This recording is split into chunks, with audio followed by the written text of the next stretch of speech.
Good morning. My name is Ellen Lovitz, and I'm the Associate Dean for Student Affairs and Administration here at NYU Wagner, and I am welcoming all of you here on behalf of Sherry Gleed, who could not be here today, our Dean. It's my pleasure to welcome you here today to today's panel and discussion on the future of human services. I'm so happy you could all be here on this miserable day. NYU Wagner has been training and educating the city's and the world's future public service leaders for more than 75 years. For more than 40 years, the Association for a Better New York has been convening leaders in public, nonprofit, and private organizations to confront our most pressing problems. So we are especially happy to be presenting this morning's conversation with our friends and colleagues from ABNY and the Human Services Council.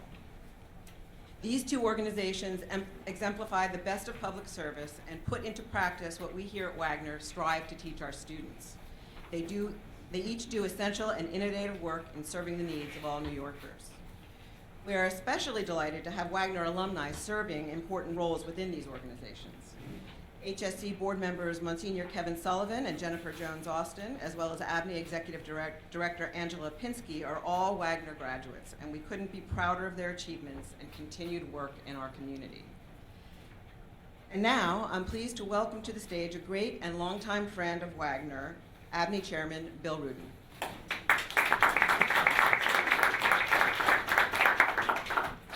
Thank you, Ellen, and thank you to NYU.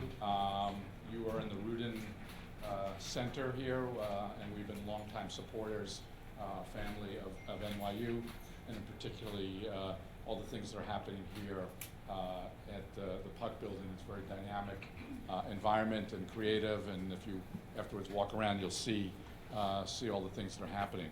So we are honored to participate in the release of this critical report, The Future of Human Service Sector. And I assume most of you saw the front page Wall Street Journal article this morning in the New York section that talked about the report, and want to thank the great team at the Human Service Council led by Allison Sesso, and to convene and help to convene this really incredible all-star panel that will discuss the findings, hopefully spark some thoughts and future conversations, and come up with some innovative ideas to help maintain the quality of life for all New Yorkers. And we know that is really a critical component to the continued success and growth of our city and for the future. This report talks about how to bring down homeless numbers to emergency preparedness, and from providing mental health counseling to ensure our kids are in quality after school programs, to human service sector works that diligently ensure that every resident remains safe and accounted for.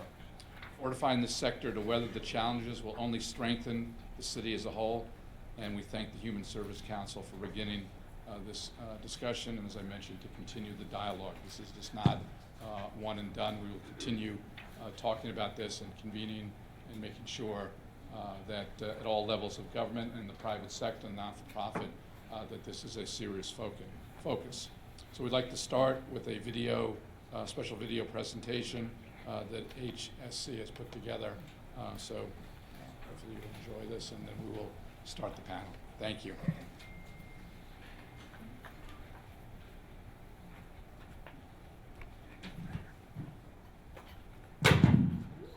Human services are the foundation for well-being. Just like constructing a house requires different types of materials, when you want to construct well-being, you need to have different types of materials. You have to have community supports and resources, you need to have social interconnectedness and certain interventions. And so in New York, those materials for building well-being are provided by nonprofit organizations.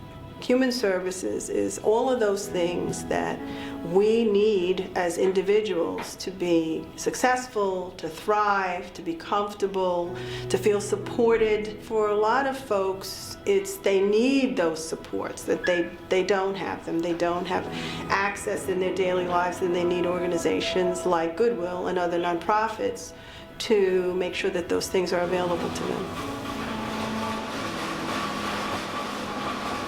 Goodwill has a long history of working with people with disabilities. People with disabilities have about a 20% plus unemployment rate. And so one of the things that we try and do is to help employers understand that this is a very important group of people that they should think about employing. Whenever someone first comes into the clubhouse, we don't look at the diagnosis. We're not concerned about the diagnosis, we're concerned about the person. The more that we're able to get out there and end the stigma, end the shame of mental illness, the more people that are going to accept and receive services earlier. Well, Children's Aid Society is a social service organization that's committed to helping young people be successful. And here at this particular site, we're committed to making sure that the young people are not on the pipeline to prison, but on the pipeline to college, by starting with our early childhood room with kids aged 2.5 and providing services and supports all the way through high school to make sure that our young people go off to college. I'll call myself like a son here because they're really nice to me, and I feel safe here. We had an interesting letter shared with us, in essence, a college application from a young man who talked about that his father was named Milbank, and he's referring to the Milbank Center and what it gave him and how attached he is and what it taught. It, in essence, replaced the role that a father would have in his life. I don't think it gets any more important than that. Goodwill and Children's Aid Society are members of the Human Services Council, and there are two organizations that are of 170 of our members. So we have a very robust reach across New York City. If the sector had more money, they could take more risks, they could be more entrepreneurial in their thinking, and they could think more strategically. Right now, they're operating in emergency management mode on a regular basis, and so there's a real missed opportunity. What we do for them is we understand the challenges that they're experiencing, and we see how those challenges are trends across the other members of the Human Services Council. And so we organized a commission, and we took a look at what are the financial factors, what are the relationship with government, what's the oversight mechanisms that we have in place, what is the overall model for the nonprofit, and what is broken about it. And we've come up with a set of solid recommendations that we think is a way forward. We think that the sector absolutely can survive and can do really well, but there's some serious changes that need to happen if we're going to be able to continue to contribute to communities going forward.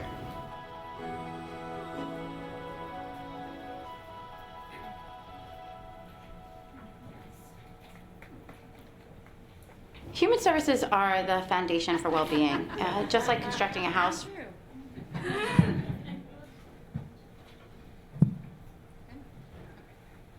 All right, good morning, everybody. Thank you so much for being here. Sorry, I'm short. I have to make this lower. So thank you for being here, and obviously I show my passion in the video. I'm not going to sugarcoat it. Human services, as we know them today, in the current environment, it's not a sustainable approach. It's not a sustainable system. If we want to make sure that we're continuing to provide services from early in life, from like child care to after school, all the way to senior care through the lifespan, we're going to need to make some changes. And that's why, luckily we came together and decided that we should take this moment and look at what changes could be made and how we can do things differently. And I'm very excited to be able to present those to you today. It's been a long road, but I do think that there is a really important opportunity here to strengthen the partnership between the nonprofit sector, government, and philanthropy, and that we can make a real difference in communities if we make these changes. Before I begin to do a quick overview of the recommendations and the findings, I do want to just thank everyone that participated in the commission. We had some incredible minds behind the table. People really dedicated their own time, resources to this effort, and we ended up with an incredible product, and it was a lot of dedication on everyone's behalf.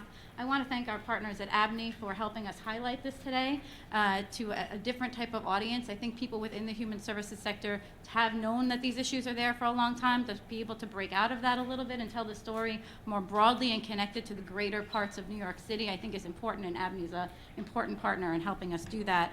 And Bill is a new grandpa for a second time. Exactly. So thank Thank you. And of course, I want to thank Gordon Campbell for chairing this commission. His volunteer time and his partnership were incredible through this whole process, and I think we ended up with a great product. And so thank you, Gordon. And so I'm sorry for anyone who thought that this was going to be an expose of FEGS, because that is not at all what we did.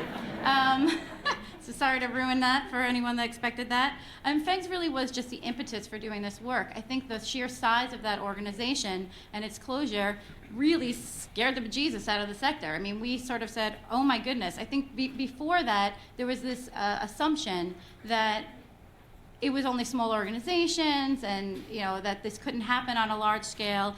And the sheer volume of the transfers that had to happen at FEGS, I think, really woke us up to the capacity limits of the sector too. I mean, if this continues to happen, the ability of the sector to absorb this is limited. It's not endless.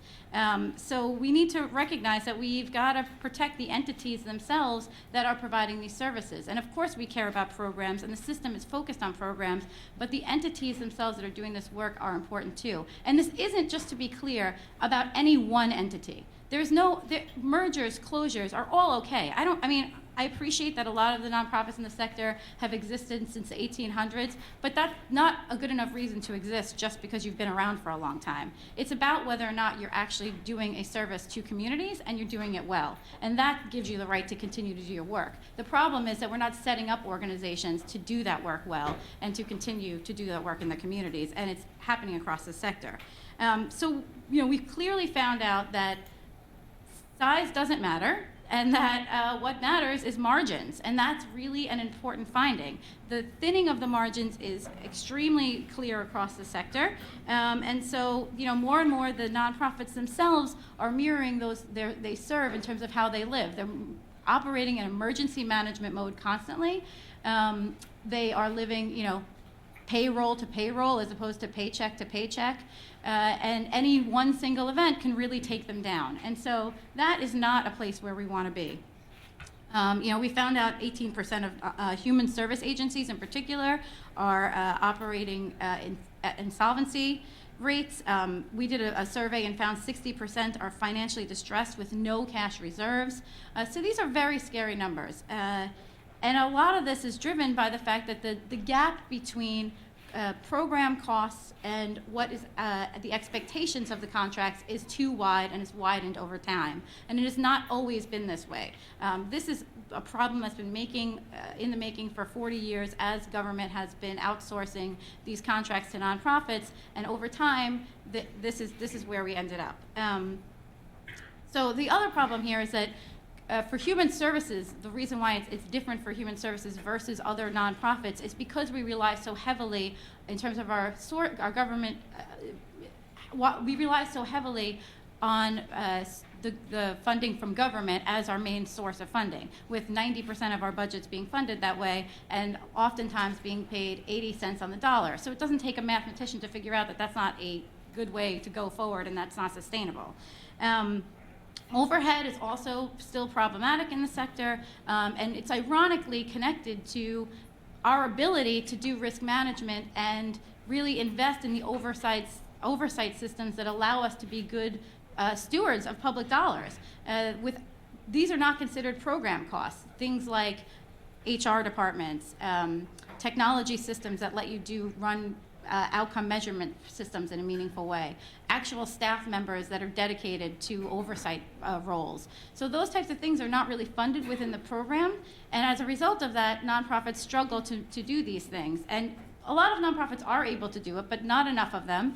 And what happens at the end of the day is that we're not setting them up to do this. So those that do it are struggling to do it when we should be doing the opposite. We should be supporting them in doing these rules.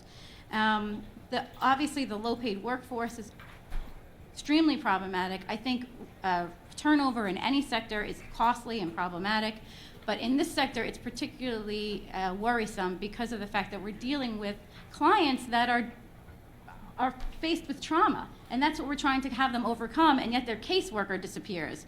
And so that's not a healthy approach, and it's not supporting our outcomes at the end of the day. Philanthropy is a crucial partner, very important. They should be helping to fund these programs, but not the government budget gaps. What they should be supporting are independent, innovative programs and enhancing existing programs.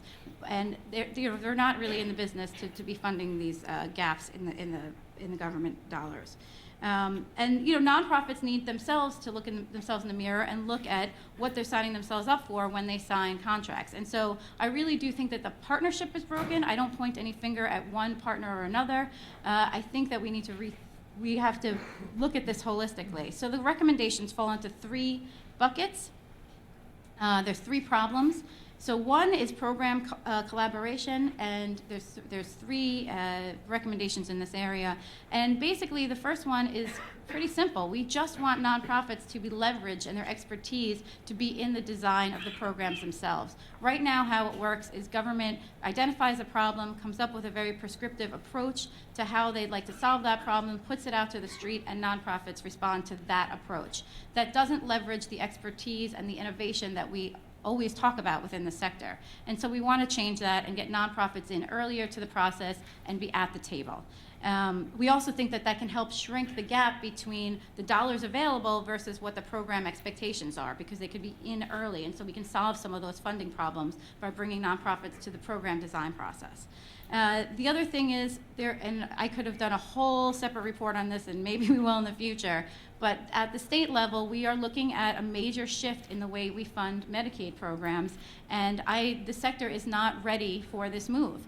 And this could be very problematic. Given the thin margins, they don't have the ability to invest in this very big and significant change to the way that they do business. And so it's extremely risky for them, and they're moving to a risk-based approach. So we really need to capitalize this and think about what this means for nonprofits so that we can get to the very great goal of reducing hospitalizations by 25%. Everyone supports that goal, want to save the money. It should be investing in preventive services, but nonprofits are a big piece of that equation, and they're not ready for it. What we talked about also are just all of the regulations, the layers and layers of regulations that nonprofits have to comply with. Nobody is saying that nonprofits should not be held accountable and shouldn't have to comply with regulations and be overseen. But are these regulations getting at what we care about in a meaningful way? And are we doing it in a most cost-effective and efficient way? I don't think we are, and we should be looking at that. And there could be savings there that could be reinvested into the system.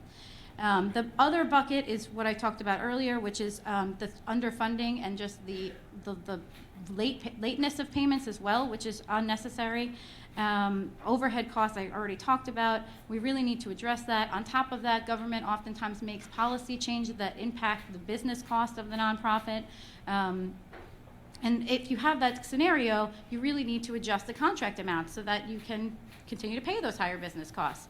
The cost escalation clauses. Over time, the value of the contract erodes just on inflation, let alone the actual business costs like healthcare changing, and the dollars aren't showing up to make up for those differences, and that's significant, and it's undermining the nonprofit's health. And then just paying on time, as I said. I mean, in other localities, governments put the money out at regular intervals throughout the life of the contract, and then they recoup it at the end during an audit process if that's needed, if there's discrepancies. In this environment, we have to put in for reimbursement. You're waiting 6 to 9 months to get paid. It's extremely costly. It makes management more difficult, and again, that management isn't paid for. So it makes it very hard, and it's really an unnecessary and relatively easy fix. And then the last bucket is really about the nonprofits looking themselves in the mirror and having an honest conversation about why we keep signing up for these contracts. We don't do a lot of risk management. What the sector found is that we don't do risk management. Some of us do, as I said earlier, but it needs to be happening in a more meaningful way, and the system itself needs to support and invest in risk management. So actually, as part of anyone who runs a nonprofit or is on a board, in the appendices of the report, it's not in this version, there would have been volumes, there is a set of key performance indicators that we developed that people can look at and use. So those should be adopted. The boards absolutely need to do risk management, and that's the second to last recommendation. It's not clear that boards are doing risk management, and that needs to happen. And so it should be everyone, including on the board, as well as the top executives of the agency, should be able to point to and explain, excuse me, very clearly what that risk management process is and what it looks like. And if that can't be done and you can't do that at the nonprofit, you need to start figuring that out. And then the last one is HSC is going to be creating a risk assessment approach to RFPs that come out. So when procurements come out from the city and the state, we will be assessing them for their risks so that we have more of a light shined on the risks associated with this, so boards are more prepared, nonprofits are more prepared, and we foster a conversation between government about these risks. And then lastly, we will be doing a government agency analysis or survey where once a year we will put out a survey to the nonprofit sector, asking them about their experiences based on timely payments, overhead rate allowances, and things like that, to get a sense of their feelings in terms of how they're working with different government agencies. And so we'll put that out once a year. In similar to the way that NYPIRG puts out a strap hangers campaign on the subways, we're going to be rating state and city agencies. So those are our recommendations. I look forward to the panel and thank them all for being here today. And I just want to say, this isn't not stuff that's easy to accomplish, but it's definitely doable. And I do think that there is a very good way forward and we can accomplish this. So thank you all for being here.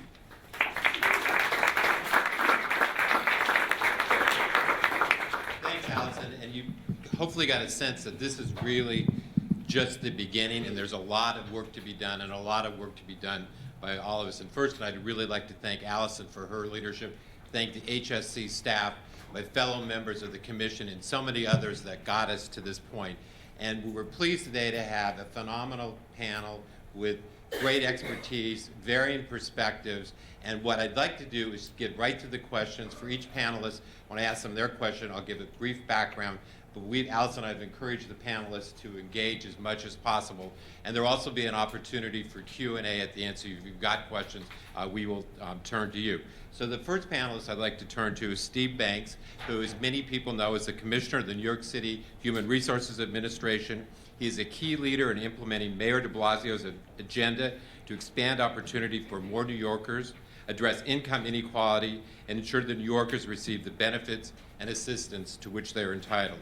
He spent 33 years with the Legal Aid Society prior to his appointment, most recently as the helm, and has played a leading role in the area of homelessness, which I'm very familiar with in my previous role as Commissioner of the New York City Department of Homeless Services. So Steve, first question is, the Commission is suggesting more collaboration, as Allison talked about, in program and metric design. What is your perspective on the current approach to designing the community interventions put out for bid by the city? Do you think there are limitations? What are they? And can we resolve them? So I'm honored to have the first question. Presidential debate. I'll be playing the role of Donald Trump. We're in for an exciting ride. I don't know if I'm on stage left or thanks for having me. I appreciate ABNY's work and HSC's work and NYU's work. It's a great panel. It's good to have this conversation. As you know, I come with somewhat of a unique perspective, having been in the not-for-profit sector and running a not-for-profit, and in fact becoming the head of a not-for-profit when it's about a half a second away from going bankrupt. And now being the HRA commissioner and having taken over DHS's contracting process in November. So I think I have some unique perspectives on all of this, but we don't have time for all of those unique perspectives. I think that the recommendation and some of the highlighted issues in the report were very important contributions to the issues around collaboration. When I ran a not-for-profit, I certainly saw a perspective that it was important to have collaborations with government before the contracting process or the RFP process moved ahead too far. Now, as the commissioner, I wanted, for example, in repurposing our employment programs, to be able to have the consultations with communities. So we consulted with clients, we consulted with staff, we consulted with advocacy groups. But the procurement rules raise certain issues around consulting with potential vendors. And these rules are really important. They have to do with ensure that there's equal opportunity, ensuring that there's not an inside track to get contracts, and also, frankly, they came against a background of corruption. So the rules are really important. However, when I found ourselves in the position of developing these brand new programs, it would have been helpful to have another step before the concept papers, such as I think what the report is recommending, to have a more formal role for input from potential contractors before the concept paper. As it was when we issued our concept paper on the employment programs, I was really appreciated that Councilmember Levin gave us an opportunity at a public hearing to talk about some of the issues that were at work. And frankly, the responses to the concept paper were terrifically constructive, which is why we're about to issue the RFP now, but took some time to incorporate the concept. So I think the recommendation around a structure of consultation is actually a very helpful one to improve services and to really enhance the partnership between not-for-profits and government. Other thoughts from the panelists?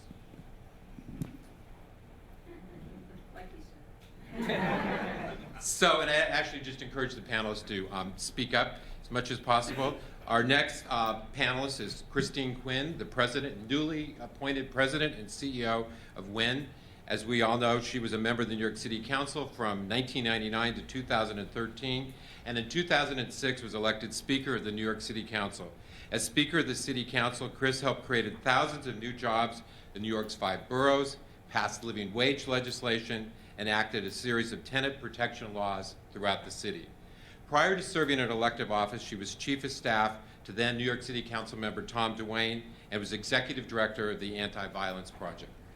Chris, homelessness is a problem of great and growing concern, particularly right here in New York City. Nonprofit human service agencies are on the front lines delivering services that prevent people from becoming homeless, caring for individuals and families once they become homeless, and offering supports to ensure people do not re-enter the shelter system once they have left.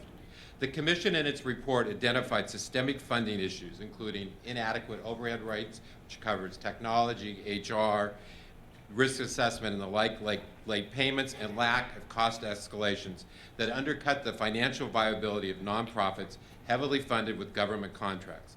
Given the very significant challenge of these nonprofit service providers, are you concerned about our sectors, and for that matter, WIN's ability to make meaningful shifts to reduce homelessness? Well, I mean, you'd have to be a moron not to be concerned, right? Because the problem's clear. It's in the report, and many people knew it before it was documented in the report. That said, I think potentially one of the most important statements this morning is Allison's, that that these are fixable problems, right? So I think it's really good we're having this conversation, but I want to encourage us not to leave here, feeling like the battle is lost and there's nothing we can do. That's not the case at all. So let's just take a step back for 1 second, and let me just talk about homelessness since it's the area that we're working on. So we have in New York, thanks to great lawyers like Steve Banks and other advocates, a requirement, right, that every person be housed. That is not negotiable, that is.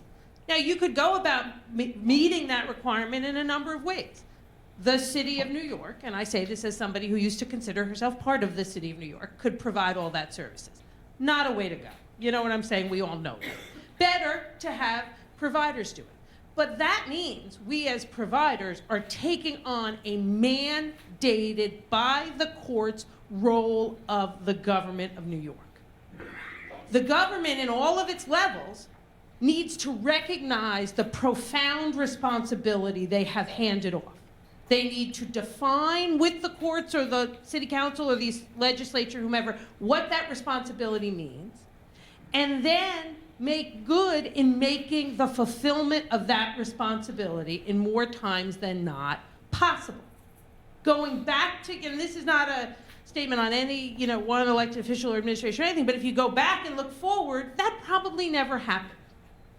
We probably were more in a, okay, there's this requirement, let's take care of it, let's take care of it, let's take care of it, out of sight, out of mind, on to the next news cycle, which is often how government works. But homelessness is never, it may be out of sight, but trust me, if you're homeless, it's never out of mind. And we're, as Allison said, acting in this as if homelessness is an emergency crisis. It is an emergency crisis if you're homeless. But the reality of homelessness in New York is not an emergency in the sense that it's going away tomorrow. And we need to recognize and plan in a more long-term way and a more reality-based way on how we solve this. It's crazy to give any group or organizations contracts to do a service that will continue for a period of time, you don't know how long, without putting in escalation rates into that. It's also crazy to back into programs based on how much money you think you have. Right, if you look at a lot of the scattered site housing programs, they give us X amount for rent in our HUD contracts, right? X amount for rent. There is nowhere in the city of New York you are gonna find an apartment for that rent. So what do we do at WIN? Look homeless people in the face and say, you're not getting an apartment? You take on apartments that cost more than you have money for, and you hope you'll make up the difference through going to companies and foundations and others and asking for money. But none of those groups want to fund what they see as mandated by the courts and others as the core requirement of government. But honestly, if we at WIN lived within the budget of the government, we would fail our clients.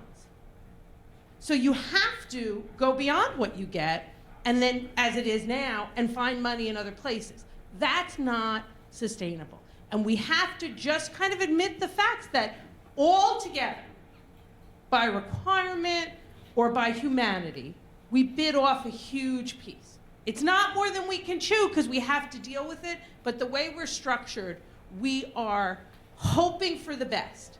But when we're dealing with people's lives, people who are in these positions because somebody or something failed on them, that's simply not fair. And if we apply just some simple, logical practices, like cost escalation, like building in more administrative overhead, like really looking at salaries. It's hard in the human services sector to compete with things like hospitals, who can pay caseworkers more. We need good caseworkers in hospitals.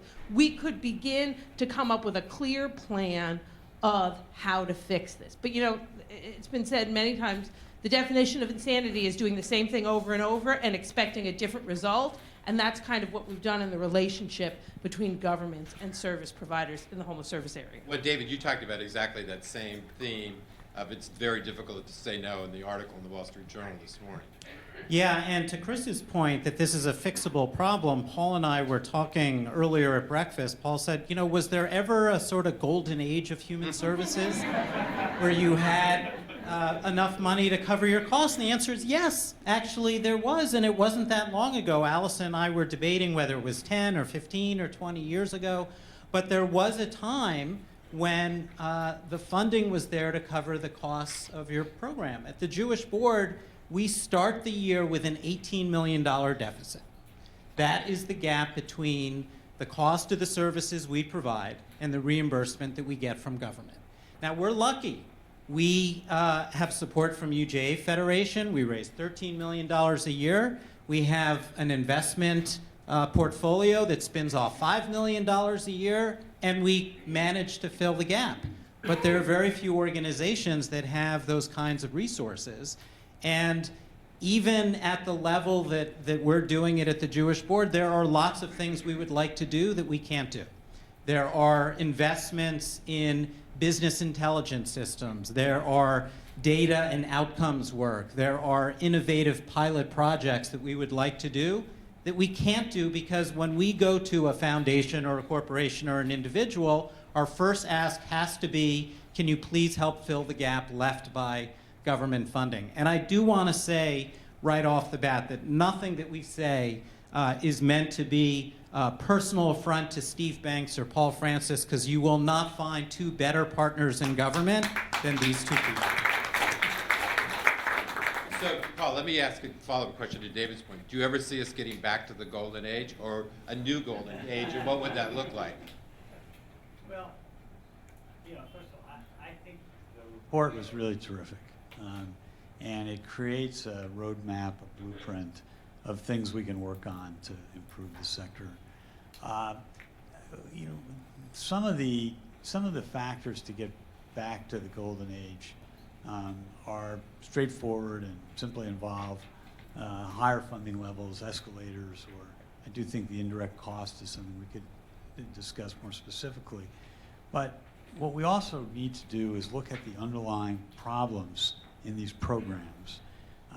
There are redundant regulations, there are deeply redundant audits. I come from the private sector. Unlike Steve and I were a year apart at NYU Law School, and we took very different paths. Steve did wonderful things, and I went to Wall Street. I became a corporate lawyer and then a businessman. And one of my observations about government is that it over-engineers against risk in a way that the private sector just doesn't do. And I think that we really, Steve Goldsmith, when he was in the city, said to me once that so much of what we have in New York in our architecture of managing contracts it's like it's a carryover from the days of Tammany Hall. Because the embarrassment, political cost of embarrassment is so high, we over-engineer against risk. And I think we need to get at those underlying problems as a indispensable element to getting back to the golden age. Can I just, and I want to just take a second to obviously echo what David said, but also commend both Steve and Paul, because these issues are beginning to be looked at. For homeless shelters, there's been much, press and debate about the quality of shelters. And that's a good thing because we want them to be the best they can. But we, in shelters in New York City, are inspected by something like 7 or 8 city agencies and at least one, sometimes more, state agency. Every time one of those inspectors comes, no other work really happens, right? You can imagine. And being regulations, every inspector interprets them differently, and so you end up confused. Now, I'm in no way saying reduce the standards, but you coordinate inspections, you're gonna save nonprofits like WIN money because we're gonna not be chasing around every inspector, and you're also gonna open up resources to that kind of efficiency through government. It's complicated, but I really do want to applaud Steve and Paul, who are already beginning to take that challenge on and other ones like it. And that's a really important point. The commission said that this is a partnership, as Allison talked about. This is a collaboration. So every step of the day, I'm looking at Fran. Even before first commission meeting, we were meeting with state and city officials.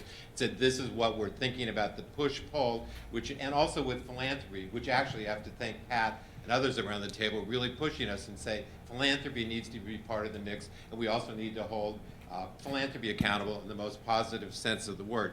And just in terms of Paul's background, he understates it by a large stretch of the imagination. He currently is the New York State Deputy Secretary for Health and Human Services. He previously served in New York State government as the Director of the Budget and Director of State Operations.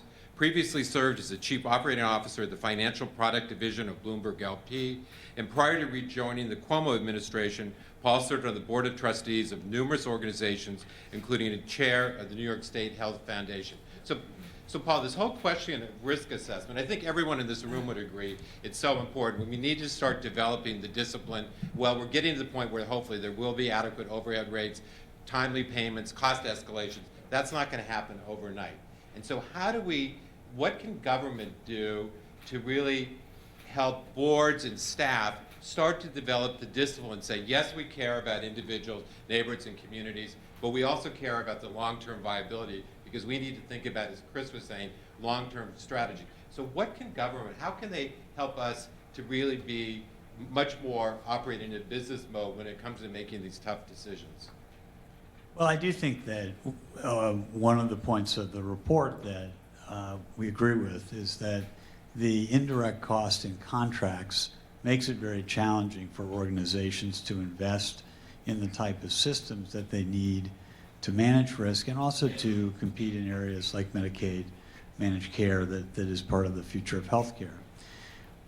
There are some great, you should read the appendices of the report because there are some great documents in there in terms of KPIs and various measures of risk. We have numerous state agencies that have slightly different risk measures that look at balance sheet items. So I don't think that it's hard to find what the key metrics are that you would look for. But what Gordon didn't say, I was also the chief financial officer of Ann Taylor Stores about 20 years ago. and then the first CFO of Priceline. Both those companies have gone on to do extraordinary things. But each of them hit a real air bump because they were growing very fast and they hit an air bump. And I think the biggest risk is the contract that you expect to get and it doesn't come through, the recoupment of funds that you didn't see coming.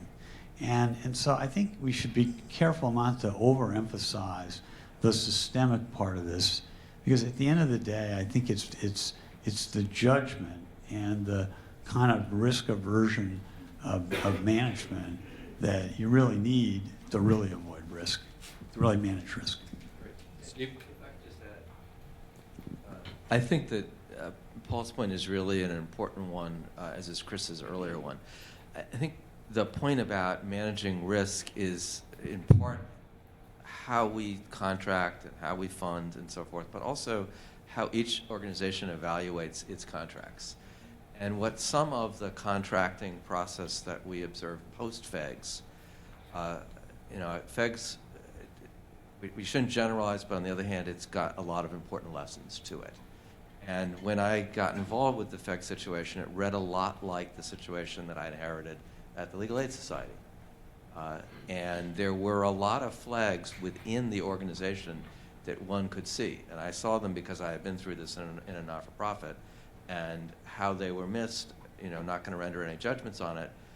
But I think that that's an important thing that goes along with this. Not every contract is a contract that every organization can perform on, even when we address some of the issues that we have been talking about. And I think what the board of the Legal Aid Society ultimately did in rebuilding it with the management was to set up a series of, I think, model business practices in terms of running a not-for-profit. And they were hard. I can say that as the person running the organization. They were hard to introduce, and it was really difficult to introduce them. But they were introduced and saved an organization that otherwise would have gone the route of FEGS. So I think that third, leg of the stool is a really important one to look at in terms of what is the governance of one's organization and how does that mitigate risk. Having said that, I think the points that Chris made too about, this is a good moment. You do have city and state officials who know how to work together and are committed to looking at this on this particular panel. And I think Steve's point is important. a really important one, and this is something that I'm really proud of, that it wasn't just we need more money, we need to enhance the partnership, but also, as Allison said, we need to look ourselves in the mirror at what can and should we do differently. Okay, Chris, quickly, and then I want to Yeah, and I want to kind of, for a second, emphasize that part about what we need to do as the sector. And obviously, whatever we can do to build in to make the risks clearer is a good thing. But as Steve, I think, kind of alluded to, some of the risks are pretty clear, right? When you look at a contract, you know to some degree how risky it is for your organization or not. And there's this feeling, I think, out there that if you don't say yes to every time government reaches out to you in one way or another, you'll never be asked to the party again. And we just have to get over that.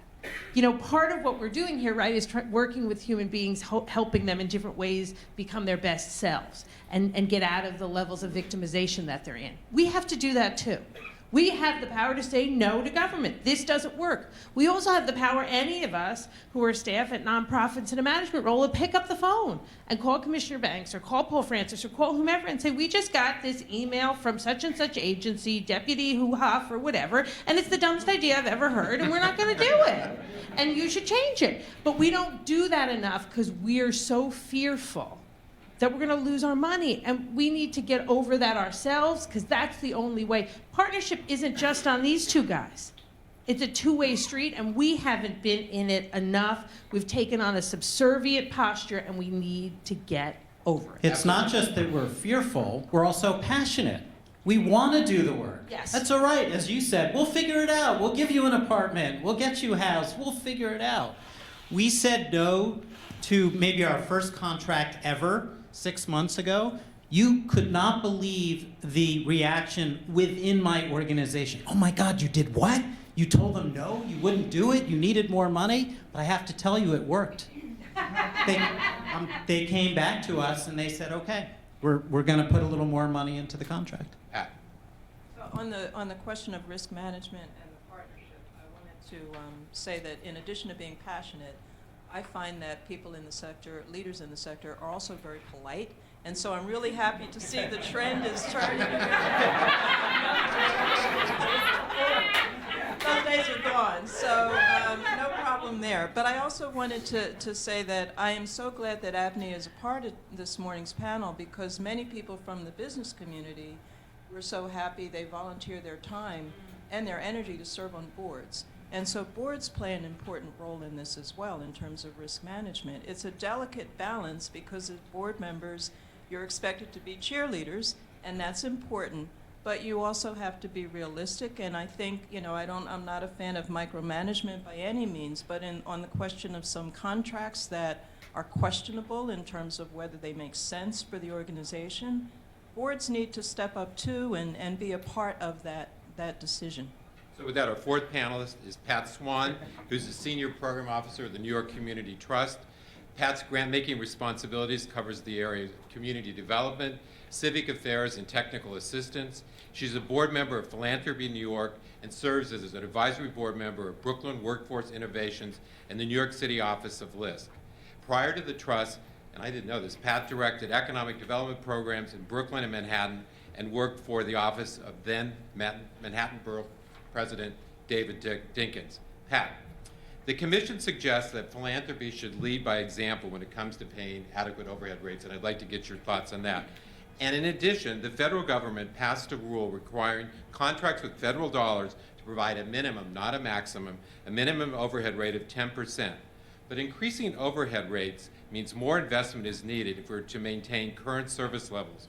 How do we address the potential impact on service levels possibly going down if additional dollars are not brought to the table, or can they be? I love this question. So every foundation should include reasonable overhead cost in every grant, whether it's general operating support or project-specific grant. That should just be a given. In addition, there are a few foundations, mine is one. I see my colleague Doug Bauer from Clark Estates Foundation is another, that support over and above that basic understanding of overhead, paying the rent, having furniture, you know, over and above that, we also invest in what we call nonprofit capacity building. And that means investing in the sector, in the infrastructure of the sector. It means investing in things like technology infrastructure. It means investing in professional development for staff and board. It means giving an organization, as David said, an opportunity to do something in terms of evaluation and tracking outcome. These things are expensive, and they are never included in the standard government definition of overhead. So we think it's very important to invest in those things as well. I hope that there are more foundations as a result of this report who share that commitment. But I also want to address two assumptions that I think are embedded in that question. One thing is scale, but the other thing I'll talk about first, and that's the assumption that it's a zero-sum game, that there's a finite pie. I know that the prevailing political winds in Albany and across the country are that it is a zero-sum game, that the pie is fixed. But if you look around, you'll see, especially in this town, that there's economic value being created all the time. In fact, we have a tradition in New York City of generating new economic value. And so, and everybody's a part of that. People, builders, developers, big businesses, small businesses, people like me who just get up, go to work, and then spend our money. We're all a part of generating that economic value. I think as New Yorkers, our challenge is to figure out how to make that value benefit all of us. And I think this is what our mayor talks about when he says he wants to help fix income inequality.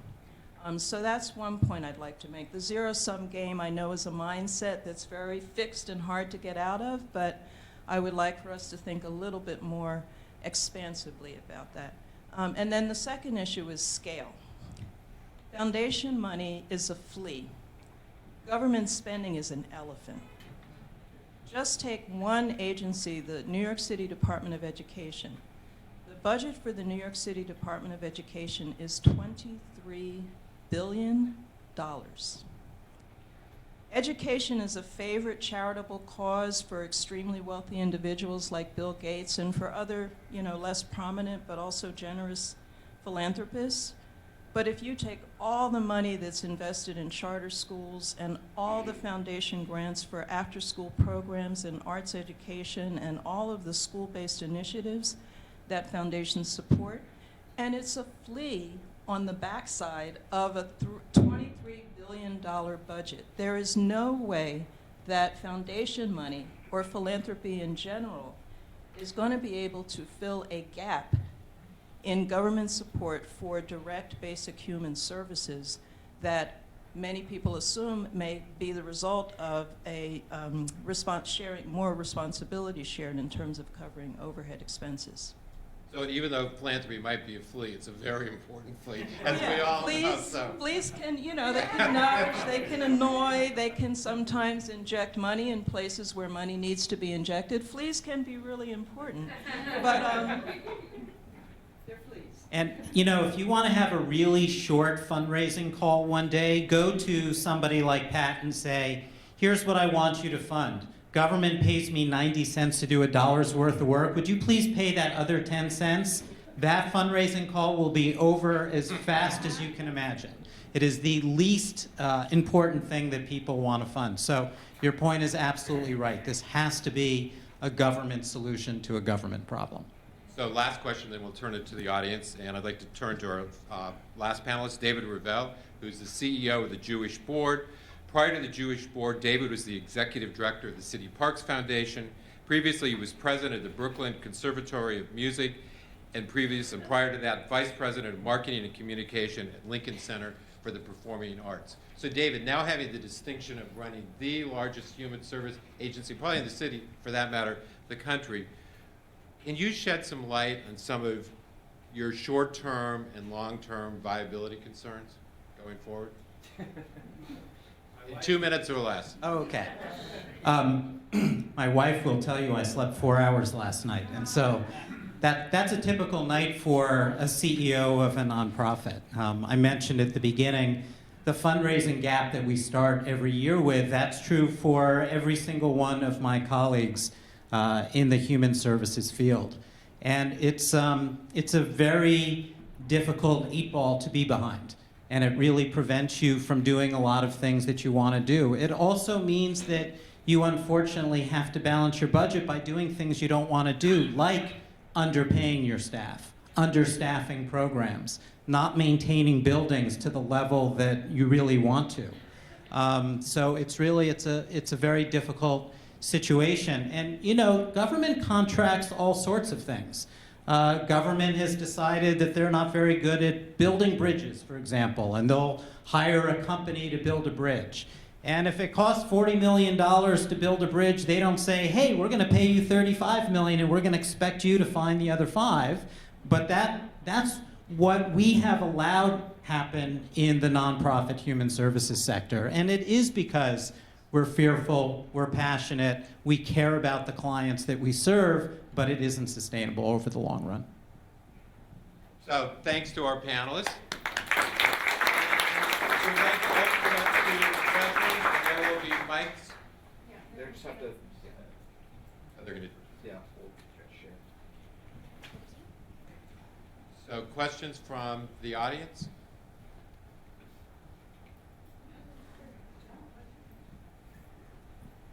Nancy Waxstein. Hi, good morning. Morning, everybody. I guess I want to question whether there ever was a golden age where nonprofits were fully funded for the work they were expected to do. There was a time about 20 years ago, I think, when nonprofit salaries would rise in tandem with DC 37 salaries. That went away. That's the only thing I can recall in my long career where there was anything near a golden age where the workforce salaries kept up with the municipal labor salaries. But in terms of fully funding contracts, I don't believe that ever existed. And to me, that is the core issue here. Will you pay for what you expect to be delivered? that a question or? Well, you know, relieving regulatory requirements is good, but until we address that particular issue about the lack of full funding, I'm not sure we will address the issues that were brought up in the report. And that's money. And I think I think we've started that dialogue, and I think there's, as far as I'm concerned, and I speak on behalf of the commission, we're viewing this report as a glass half full, not that we're operating not from a deficit, but from a position of strength. But there's a lot that we need to do to move beyond, as Allison and Chris were talking about, this emergency mentality. And it's not only true for the nonprofit community, it's also true for state and local government. You don't have time to think. You don't have time to be innovative. You don't have time to be strategic. Chris? I'm going to jump over whether or not there ever was a golden age or not. You know, being Irish, there could never have been a golden age. It's terrible, everything's horrible, and the famine's coming any second. So I'm with Nancy, it probably never happened. But, you know, I just wanted to focus a little bit on something Nancy said, which was that did groups ever get funded to do the service they're contracted to? That's a really powerful question in a whole bunch of ways, because what is the service that you're being contracted to do, right? So in the area of homelessness, is the service 3 hots and a cot? Is the service just a roof over somebody's head that doesn't leak? Is the service moving them out of the shelter into permanent housing? Is the service them staying in the permanent housing and doing well?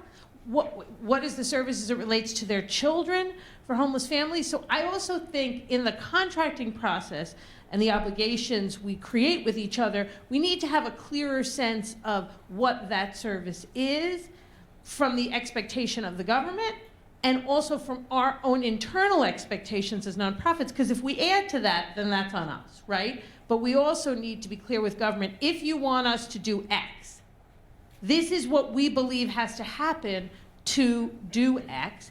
And if at some point in the process you realize you really needed Z to do X, then you have to have the opportunity to go back and have that conversation too. And I think sometimes in our zeal to help people quickly, we don't always have that clarity of steps in the process to the goal. And the other thing we built into the commission report, the ability to terminate the contract, there are new obligations that aren't funded. I see a question back here.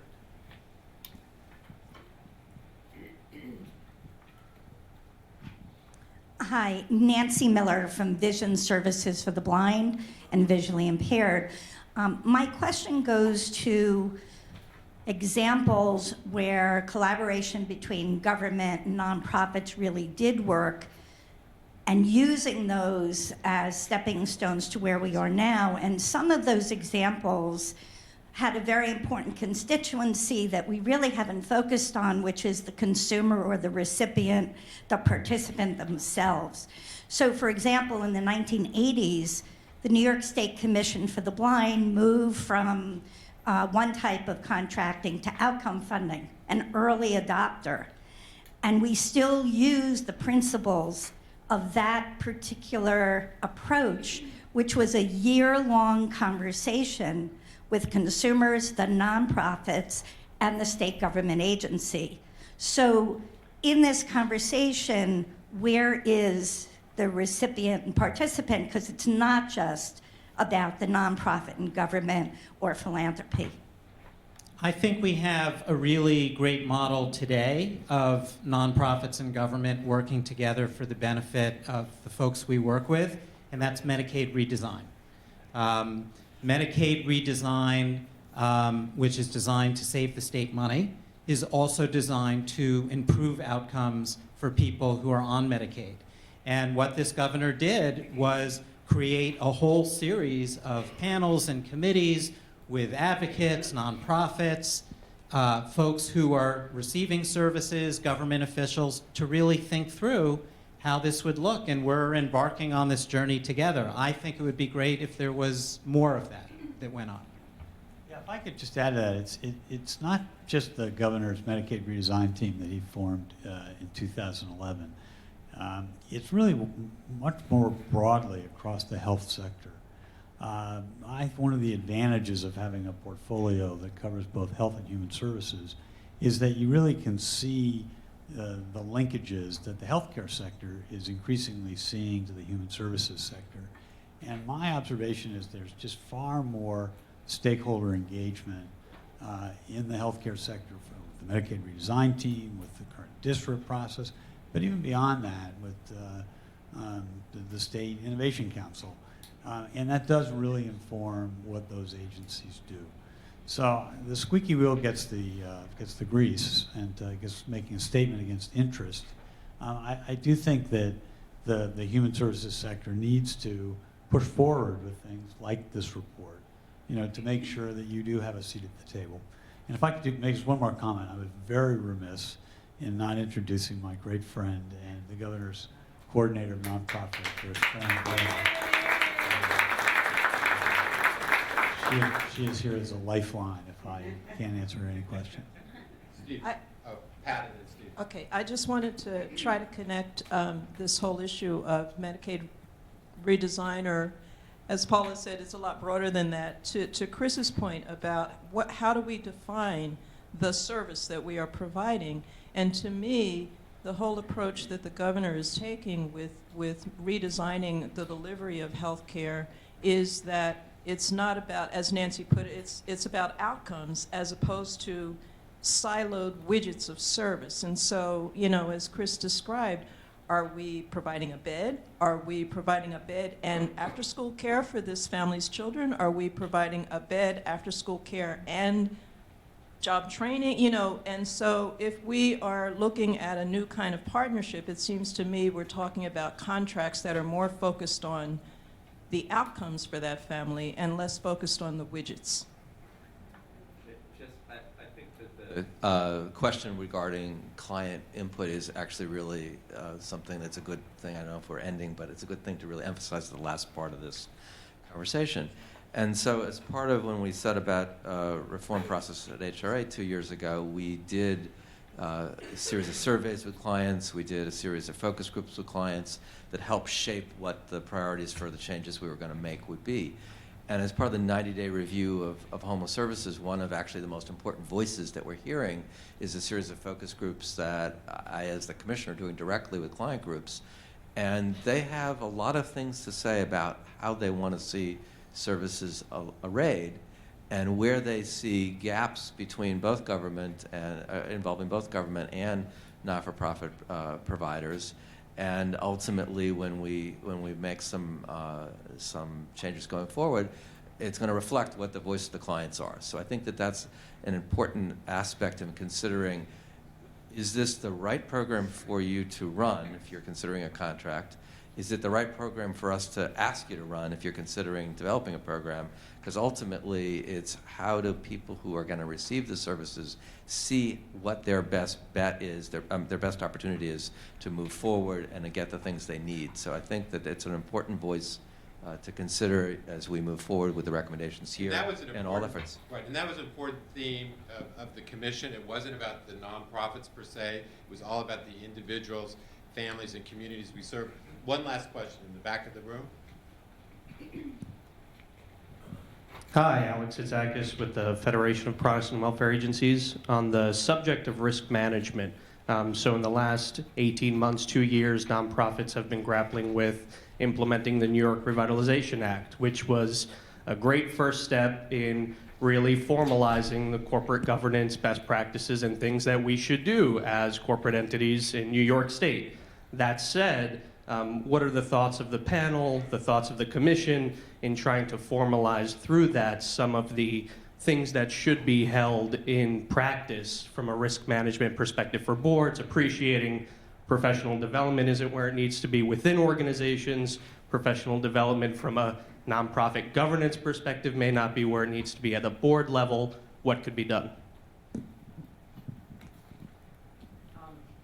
Revitalization Act was certainly a good start, but it was just a start. And this is an area where the sector needs a lot of help. We are, at the Jewish Board, a large and sophisticated organization, and we still needed recently to convene a special task force to take a look at our capitalization structure and see if it was adequate in the wake of taking on new programs. I talked to my colleagues, and I know that they need help on this issue of risk management. And risk management can't just be something coming from the outside. It can't be those outside auditors who come in. By the way, I play a parlor game with people. You're free to play. Guess how many times a year I'm audited? So I'm a large organization, $250 million organization, lots of different programs. The best guess I've ever heard from anyone was 80. That was a really good guess. The true answer is 250. There are auditors in my office right now as I'm sitting here, and they'll be there tomorrow too. And that actually prevents us from doing the internal risk management that we need to do.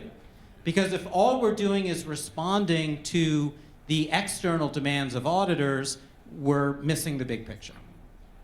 And that's not something, as I look at WIN's terrific Chief Operating Officer, Eric Rosenbaum, is shaking his head aggressively, as you say, 250, and we're about a 70 million or so organization, similar numbers around, audits, and that just, it doesn't make any sense in efficiency. I just want to kind of raise one thank you, or recognition or note, which is that as sobering as the information in this report is, it's an amazing thing that we're here at this panel, that HSC had the resources to do this, that a major institution like NYU Wagner is participating in it, that the Association for a Better New York has hosted this and made a clear point in that about the significance as us as a business sector, and that we have such high-level representatives here from philanthropy and from the Cuomo and de Blasio administrations. There are many lists of great mayors and great governors who would never have sent top people to something like this where you had no control over what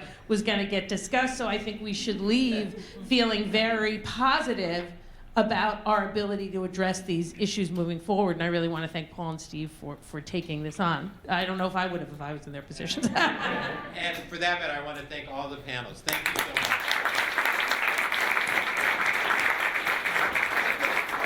Question, how many people serve in this room, in the audience, serve on boards of nonprofits?